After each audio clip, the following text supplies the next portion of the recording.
Hello YouTube! Today in the Naughty Librarian, I am going over my end of July wrap-up.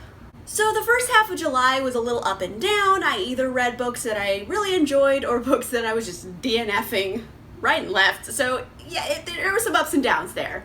In the second half of July, however, I read 6 additional books and pretty much it was smooth sailing. There wasn't any books that I particularly didn't like. Some books I really liked, and some books I do have some opinions on, so we'll get into those. And I don't know, I don't really have any more preamble to do. Let's just get into the reviews. Let's do that. That's what you're here for. First category is adult fantasy, and I read 2 of them. You know what, let's start things off with a 5-star review. Let's do that. I read The Empire of Gold by S.A. Chakraborty. And I mean, it's really not a surprise that I gave this 5 stars. I've pretty much been obsessed with this entire series since I read City of Brass just a couple months ago, and then I couldn't stop reading the series. And these are very long books and I can't put them down, so that says something. This is the big finale of the Daevabad trilogy, and it's gonna be really hard to get into specific plot points without giving away tons of spoilers. But I'll try my best. So, whoo boy, this one was a doozy of an ending. It's a lot. It's like balls to the walls the entire time. I think maybe in comparison to Kingdom of Copper, the book before this one, which was very slow paced and very much plotting and, you know, more intellectual drama than it was like action drama. So I think coming off of that book, which mind you had an explosive ending, into this book, it just took that explosive ending and just kept exploding. So it's very different than the previous book. And also it is emotionally, it's just gonna wreck you. I'll be honest, ugh. Like every day I was reading this, because it took me a few days, I would be so excited to start reading, and then the dread would start, because I'm like, these characters are going to be in pain. Bad things are about to happen to all of them. I know they're coming, and it would just hurt my feelings seeing my little baby character just get shit on. So as much as I was so excited to read it, there were parts of the story that were just hard to read because these characters are going through it. It's just a lot. It's a lot. It's gonna get at you, and you're just gonna be exhausted after reading, but in the best way, because it's so good, but it's also exhausting. It has a kind of ambiguous ending, I would say. The door is open for more stories and adventures in this world, and I would love to see maybe a time jump of 50 or 100 years or something, and then they come back. I would love to see that, because there's a lot of things left unexplored, I feel on purpose. And I just want those adventures. So I feel there could be more books in this series. It is possible, and I mean, I'm gonna pre-order them as soon as I ever hear they're gonna be actual things. They will be mine. As a finale book of a series that I'm already obsessed with, did this give me everything I wanted it to? You know what? Yeah, I would say so. Some characters got done dirty, but in the end, I feel they were okay. And, you know, and it left it open for more stories. So I think as a finale book, it did give me everything I wanted, although it is emotionally exhausting, but it's very fun to read. So do I recommend? Obviously I recommend. I love this series intensely. It's gonna be my favorite books of the year. And yeah, it's a lot, but it's a good amount of a lot. I also read Kings of the Wild by Nicholas Eames, and I already kind of reviewed this book in the live show I did for the Blades and Bodice Rippers book club, and I'll link that somewhere here or there. It'll be linked. You can watch that video if you want to. But for a quick recap, in case you missed the live show, I liked it. I've heard this described as Spinal Tap meets Joe Abercrombie, which is a little bit of a disservice because I feel both Spinal Tap and Joe Abercrombie are a little better than this book.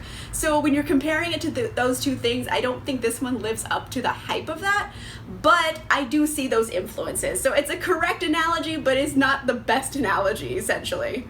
And it's about this group of guys who were in a band, a mercenary band, and you know, now they're all middle-aged and live in a suburban type of life. Mind you, they don't have the suburbs. This is a fantasy world, but you get the idea.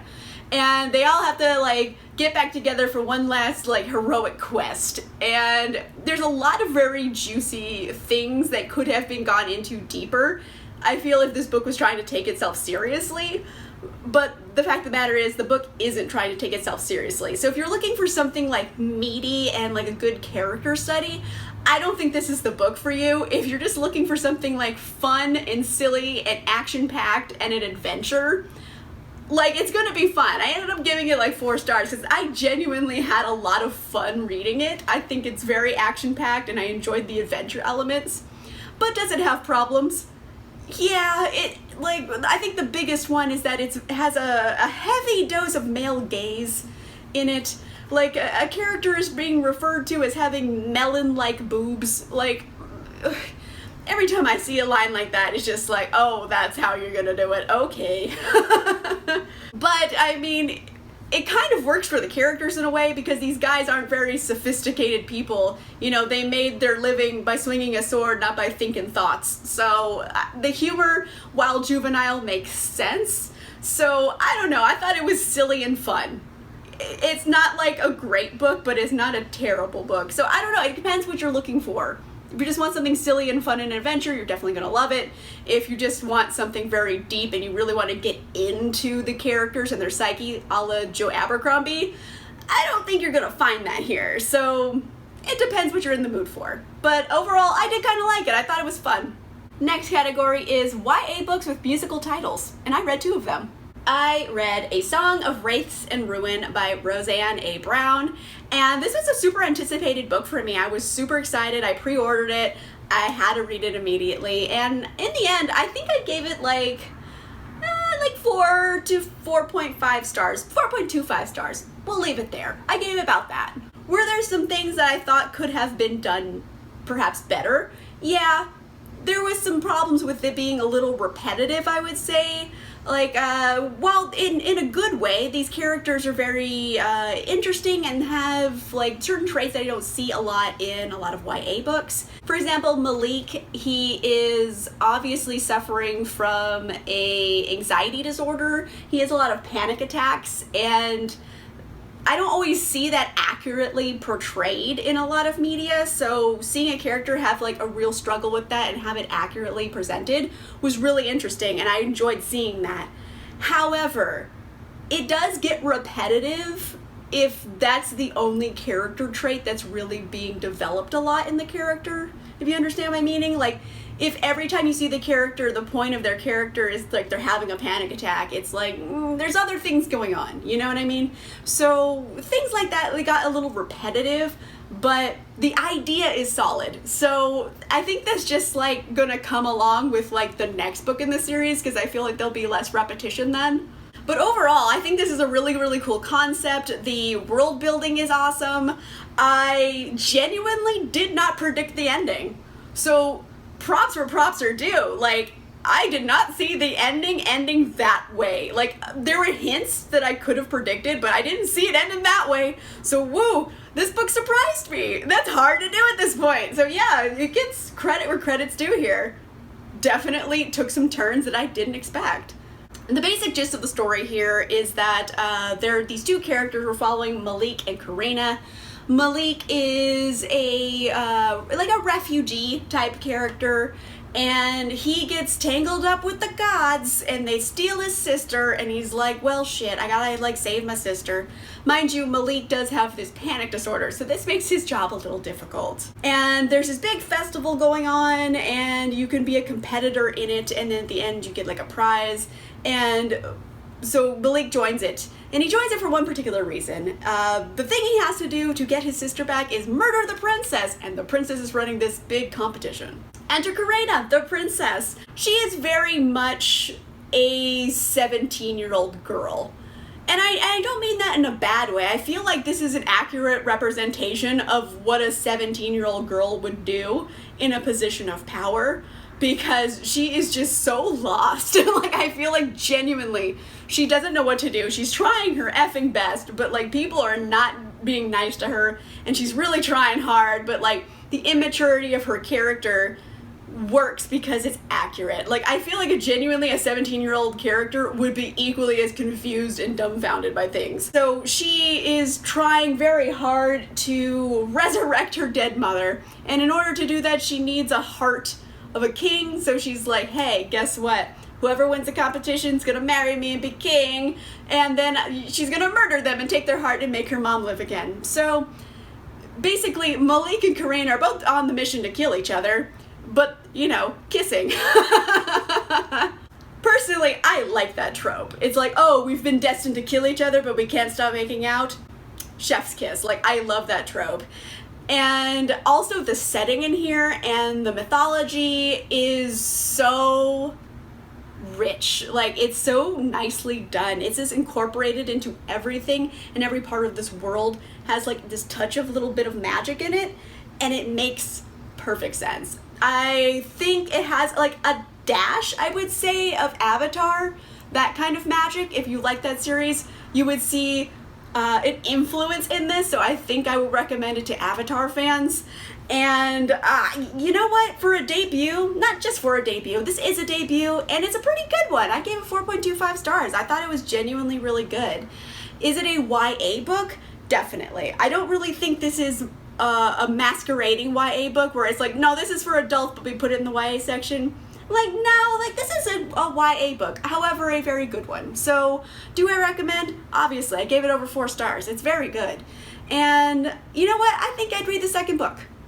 I would go on, because again, this ending, did not see it coming. Genuinely. Like, I saw parts of it coming because I'm an adult and I've read a lot of books, but like, I didn't really predict how these characters were going to end the story. Oh, like, it surprised me. So just for that alone, I recommend it. If it's going to surprise me, it will surprise you. I also read The Ballad of Songbirds and Snakes by Suzanne Collins. Now, I went in with low expectations because when this first came out, everybody was like talking shit about it. And like, I get wanting to talk shit about it because, you know, the series is a little, it's just odd to go back to a series that's been done for so long, you know what I mean? But I wanted to give it a fair shot. In the end, I did give it like a soft 4 stars. I thought, okay, I have some feelings.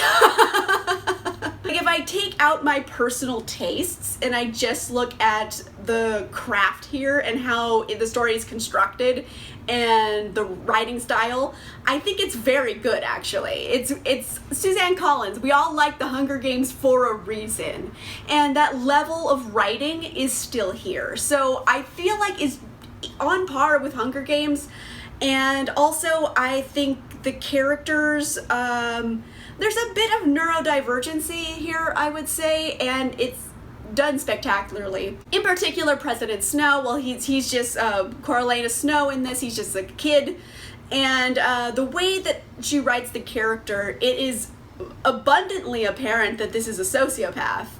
And the thing about sociopaths is that while they don't understand emotions really, they're also very charming.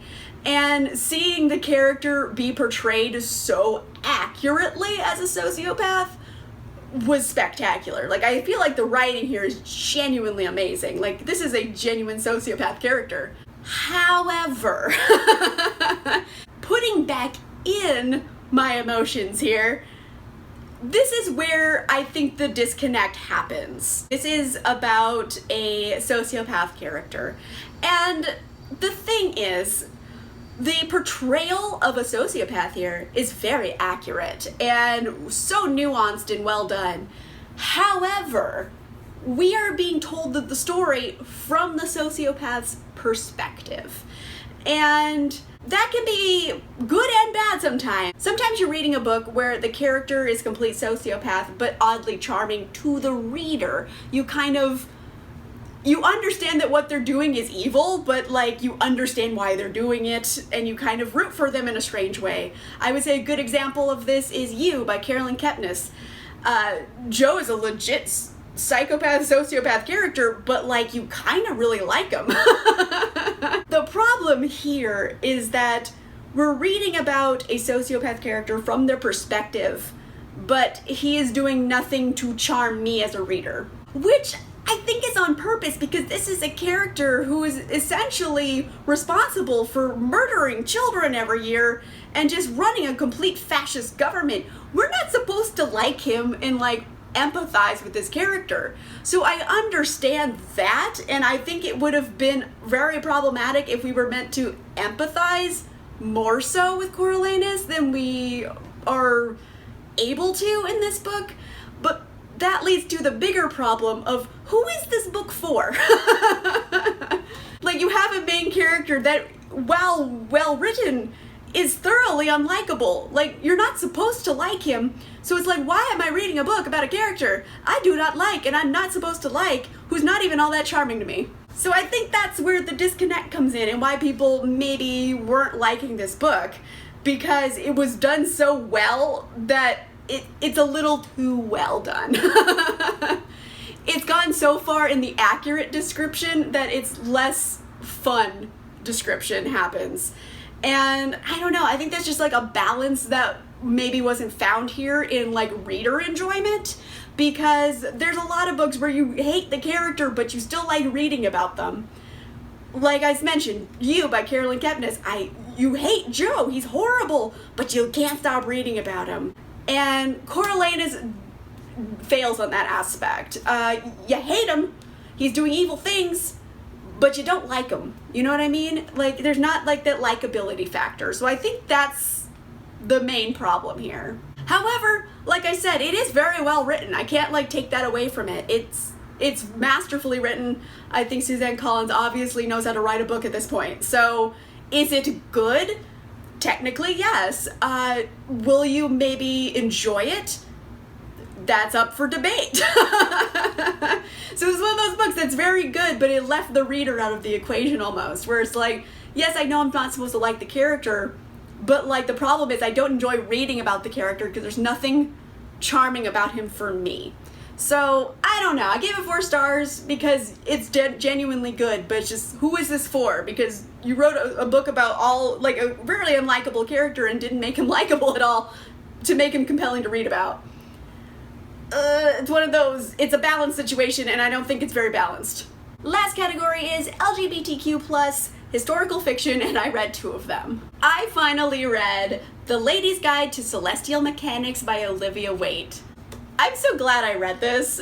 I genuinely really enjoyed it. I gave it like 4.5 stars. It's not a 5-star read, but like, I thought it was genuinely very good. So, as the cover suggests, this is a Regency-era historical romance between 2 women. This is about a lady astronomer named Lucy, and, you know, in this era, it's very hard to be a woman and getting any type of respect for your brain. Obviously, this is the Regency era. In comes Lady Catherine. She was married to an astronomer who died, and she's like, oh, I need to like translate this work for the Science Academy. And then Lucy's like, stop, I want to do that.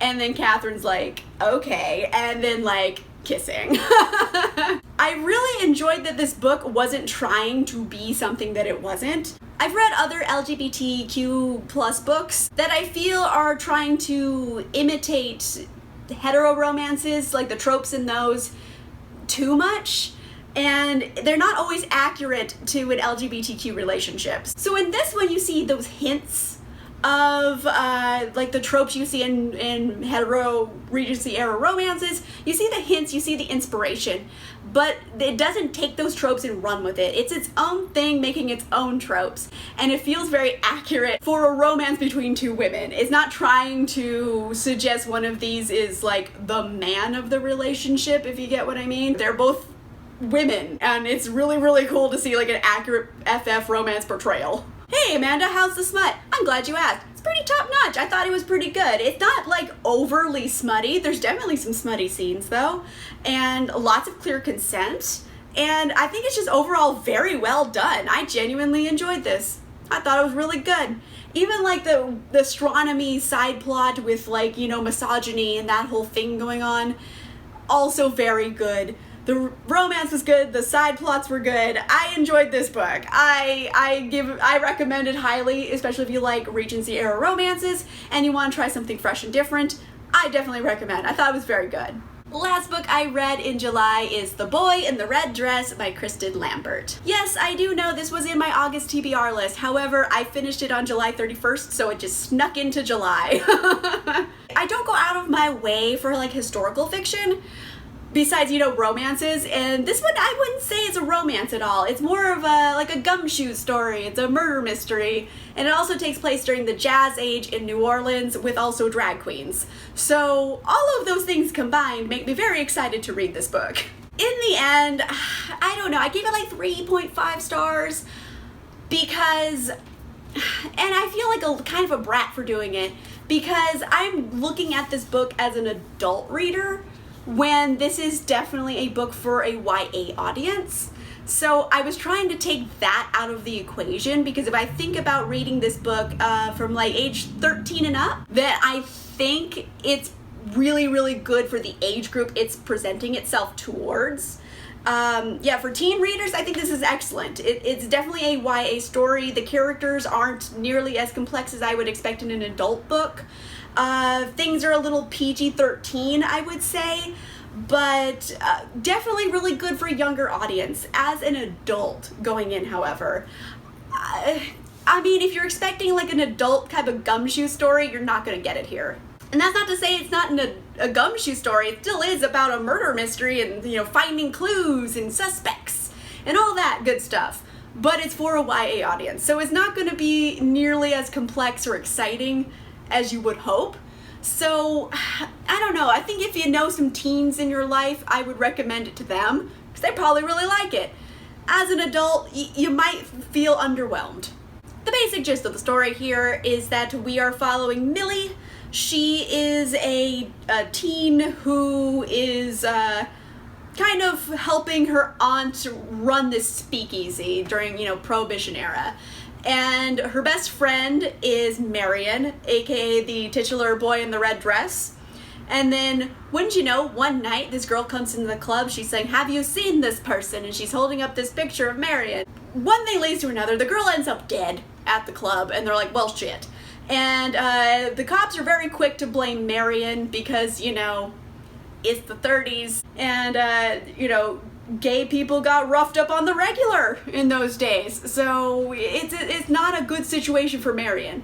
And Millie knows Marion didn't do it, so she's like, oh, I've got to solve this case because the police aren't doing their jobs. So she goes off on a gumshoe adventure looking for clues, looking for suspects, and, you know, then there's the big finale. For her detective work, it felt accurate to a teenager being a detective, because is she naive?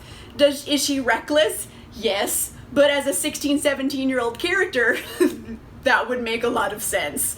I feel like a grown-up might have had a bit more sense about things than Millie does, but Millie is 17, so she would not have the same grown-up sensibilities. So like I said, this is definitely for a younger audience. But if I'm just gonna look at the murder mystery plot here, it could have been, I don't know, more directional, if that makes any sense.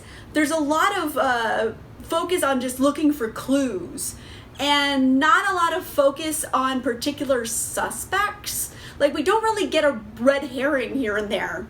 We don't. It's just all about, like, clues and, like, ooh, let's find out more about this clue, but it doesn't lead you to a certain suspect. So I was hoping for more suspects and more intrigue there than I got. Overall, it gets a lot of points for style. It's a jazz age New Orleans story with drag queens and murder. Like, stylistically, awesome. It felt very of the era. So for style, it gets all the credit where credit's due here. For substance, I felt like it could have been done better. Even for a YA book, there could have been more effort made into focusing more on suspects and making it a little bit more juicy of a story than just someone looking for clues. Could this have been improved? Yes. Is it good as is? Yeah, it's good. I would recommend it to younger audiences, though. Alright, so that's a wrap on July. This second half of the month, definitely better than the first half. I read pretty much books I liked, and I tried to be as unbiased as possible, because some of the books obviously have problems, but debatable problems, I would say. Let me know in the comments down below, have you read any of these books? What were your opinions on them? Or, hey, what did you read in the second half of July? Anything good? Anything bad? Let me know in the comments down below. Also, let me know in the comments down below. I think I might do an AMA video. It might be a very bad idea. I don't know, but I've never done one before and I kind of want to do one. So leave me comments here, Instagram, Twitter. What are your questions? I might answer them in a future video. If you like this video, make sure you give it a like.